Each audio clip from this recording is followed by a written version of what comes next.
పాత్రికేయ మిత్రులకి, మీడియా మిత్రులకి, మా ప్రేక్షకులందరికీ నా హృదయపూర్వక నమస్కారాలు.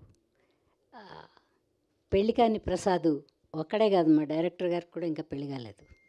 ఆయన పెళ్ళికాని ప్రసాదే. అయితే సినిమా చాలా సరదాగా ఉంటుందండి.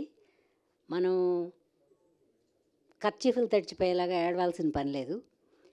కొంచెం పొట్ట పట్టుకుని నవ్వేలాగా ఉంటుంది సినిమా. కథ చాలా లైటర్ వేగా ఉంటుంది.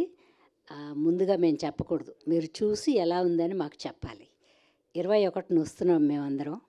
మీరు థియేటర్లో ₹1 పెట్టుబడి ఈ సినిమా కోసం పెట్టినా అది ఆనందంగా ఇంటికి వెళ్తారు. అంతవరకు చెప్పగలను నేను. చిన్న కుర్రాడైన డైరెక్టర్ గారు చాలా సహనంతో మమ్మల్ని అందరినీ, మేము విసిగించుకుని తిన్నాం ఎండల్లో పనిచేయలేక, అయినా కూడా ఒక్క మాట కూడా పొల్లు మాట మాట్లాడకుండా చిన్న కుర్రాడైన చాలా బాగా తీసాడు సినిమా. చూస్తే మీకే అర్థమవుతుంది, చూసే వాళ్ళకే బాగా అర్థమవుతుంది. మేము చేసేటప్పుడు మాకేం అర్థం కాలేదు, కానీ డబ్బింగ్ చెప్పేటప్పుడు చూస్తే చాలా హ్యూమరస్గా ఉంది. మనం కొద్దిసేపు నవ్వుకుందాం అనుకుంటే తప్పకుండా వెళ్ళి థియేటర్లో ఫ్యామిలీ ఫుల్గా వెళ్ళి చూడొచ్చు. ఏమేమి చేయకూడదో పిల్లలకి పెళ్ళిళ్ళు అవ్వకపోతే ఈ సినిమాలో చూసి నేర్చుకోవచ్చు మనం. ఎందుకంటే ఒక పుస్తకాలే తయారు చేసి పెట్టుకుంటారు ఎదర ఫ్యామిలీ వాళ్ళు, ఎవరో వచ్చినట్టు లేరు. మా మనవడు ఒక్కడే వచ్చాడు. ఎందుకంటే మాకు ఒకే ఒక పిల్ల అండి.